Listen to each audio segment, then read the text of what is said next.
अस्सलामुअलैकुम नाजरीन। एपिसोड के शुरुआत में हम देखते हैं यानी शहर में बाला खतून उस कमांडर से पूछती हैं उस्मान साहब कहाँ हैं। जवाबन वो कमांडर कहता है उस्मान अजीम ताजुद्दीन नोयान के पास मेहमान है और मैं उम्मीद करता हूँ कि आप अपने पास आने वाले मेहमान के हुकूक की खिलाफ वर्जी नहीं करेंगी। अब उस्मान साहब की जिंदगी ताजुद्दीन नोयान के इंसाफ पर मुनसिर है। यह सुनकर अलाउद्दीन उसे गिरबान से पकड़ते हुए कहता है और तुम्हारी जिंदगी हमारे इंसाफ पर मुनसिर है कुत्ते, हमें तुमने अपने जाल में फंसाया। हाँ, ये कहते साथ ही अलाउद्दीन उस पर टूट पड़ता है। फिर बाला खतून कहती है तुमने करजल सोन को हमारे खिलाफ चारे के तौर पर इस्तेमाल किया। तो कमांडर कहता है तुम अमीर ताजुद्दीन के दिमाग का मुकाबला नहीं कर सकते। फिर अलाउद्दीन सिपाही भाई सुंगुर से कहता है भाई सुंगुर फौरन उस्मान साहब के पीछे सिपाही भेजो। सिपाही भाई सुंगुर जाने लगता है कि मंगोल कमांडर कहता है कोशिश भी ना करना, ताजुद्दीन नोयान जब तक ना चाहे वहां से कोई जिंदा नहीं निकल सकता, तुम्हारे सिपाही मारे जाएंगे शहजादी। यह सुनकर अलाउद्दीन उसे जमीन पर फेंकते हुए कहता है इस कुत्ते को जिंदान में डाल दो। सिपाही भाई सुंगुर उसे ले जाता है और पीछे बाला खतून और अलाउद्दीन बहुत परेशान होते हैं। नाजरीन, इसके बाद हम मंगोल पड़ाव में देखते हैं कि मंगोल कमांडर कहता है उरहान तुम इस औरत और अपने सिपाहियों को लेकर चले जाओ, तुम्हारा सरदार तुम्हारे पीछे आएगा।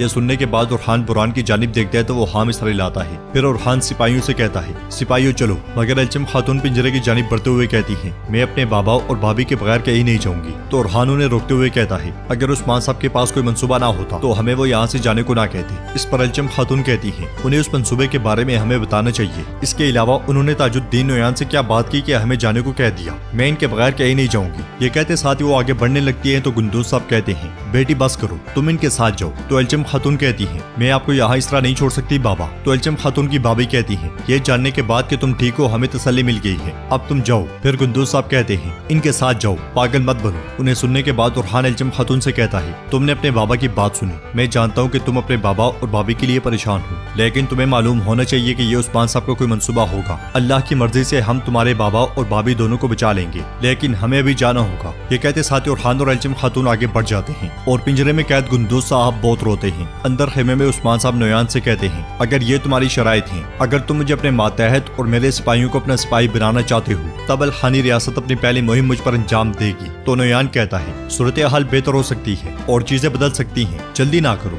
जरा इस बारे में सोचो, ये कोई आसान मसला नहीं है, तुम्हारे पास वक्त है, आप सुकून से जाओ, अपनी जमीन पर वापस जाओ। जवाबन उस्मान साहब कहते हैं ताजुद्दीन नोयान मैं तुम्हें कल यानी शहर में अपने खाने की मेज पर दावत देता हूँ, आओ और हम हर चीज पर तफसील से बात करेंगे। तुम मेरी बात समझना और मुझे अपनी बात समझने देना, फिक्र ना करो, कोई जाल नहीं बिछाया जाएगा। यह सुनकर नोयान कहता है मैं जरूर आऊंगा। इसके साथ ही उस्मान साहब खेमे से बाहर निकलते हैं तो उस्मान साहब को देखकर गुंदूज साहब खुश होते हुए कहते हैं उस्मान साहब माशाल्लाह। आगे बढ़ते हुए उस्मान साहब गुंदूज साहब के पास आते हैं और कहते हैं जो अपने लोगों को आजाद करने के लिए खुद कैदी बन गए गुंदूज साहब। जवाबन गुंदूज साहब कहते हैं क्या ये एक सरदार का फर्ज नहीं है कि वो अपने लोगों की हिफाजत करे उस्मान साहब, क्या हमारा बुनियादी मकसद उनकी आजादी ही नहीं है? इस पर उस्मान साहब कहते हैं बिल्कुल ऐसा ही है, यकीनन ऐसा ही है। अल्लाह आप जैसे मजीद लोगों को हमारे दरमियान भेजे, परेशान ना हूँ, आपने इनके सामने सर नहीं झुकाया, मैं भी इन बदबख्तों को आपका शिकार नहीं करने दूंगा। ये सुनकर गुंदूज साहब कहते हैं शुक्रिया उस्मान साहब, मगर मेरा वक्त खत्म होने वाला है, मैंने बहुत तकलीफें देखी हैं, आप जानते हैं कि मेरा वाहिद सुकून क्या है,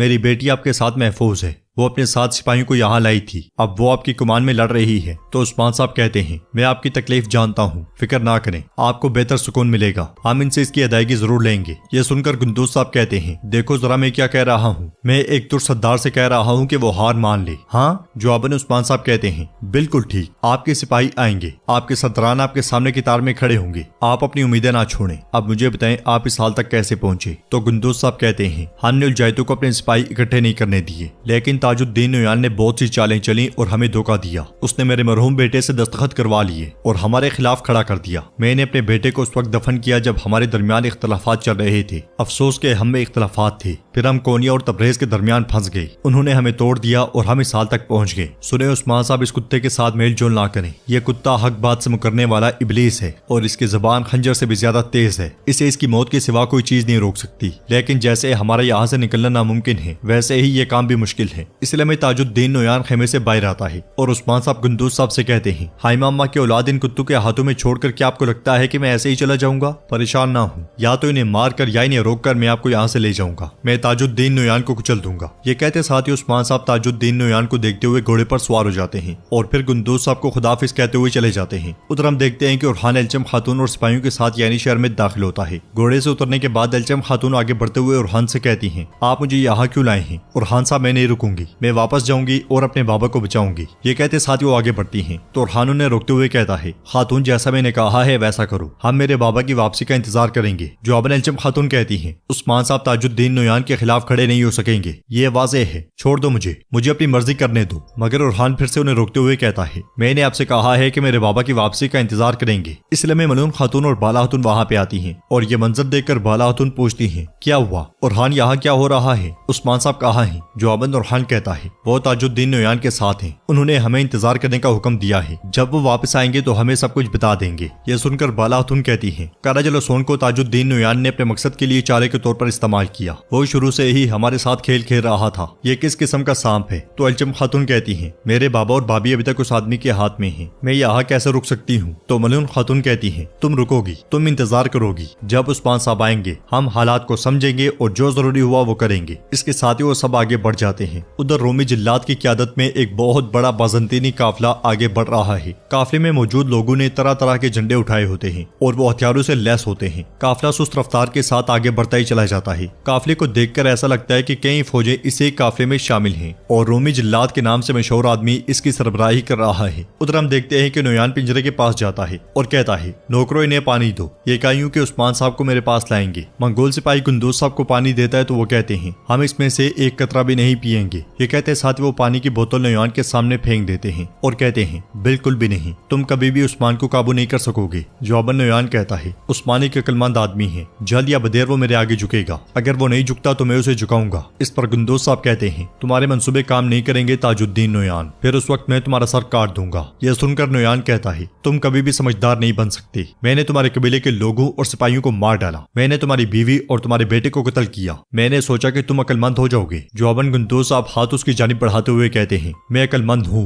मैं तुम्हें मरते दम तक अज़ियत देता रहूंगा। ये देखकर नोयान कहता है, चलो मान लेते हैं कि तुम्हें अपने आप पर रहम नहीं आता, लेकिन क्या तुम इस खातून पर भी रहम नहीं करोगे? यह खातून तुम्हारे पास अमानत है। जवाबन खातून कहती हैं, मुझे फख्र है कि मेरा सरदार किसी कुत्ते और गिदड़ के सामने नहीं झुकता, यहाँ से मुझे निकालो, फिर मैं तुम्हें दिखाऊंगी। तो नोयान कहता है, सब्र करो, जल्दी मुझे वो मिल जाएगा जो मैं चाहता हूँ, फिर उस वक्त तुम भी मेरे सामने झुकोगे। मेरे घोड़े को तैयार करो सिपाहियों। ये कहते साथ ही वो आगे बढ़ जाता है और नाजरीन एपिसोड भी इख्तिताम पजीर होती है। अगर आपको वीडियो पसंद आए तो वीडियो को लाइक करें, चैनल को सब्सक्राइब करें और बेल आइकॉन पर लाजमी से क्लिक कर दें। इंशाल्लाह मिलते हैं नेक्स्ट वीडियो में, तब तक के लिए रखें अपना और अपनों का बहुत ज्यादा ख्याल। अल्लाह निगहबान।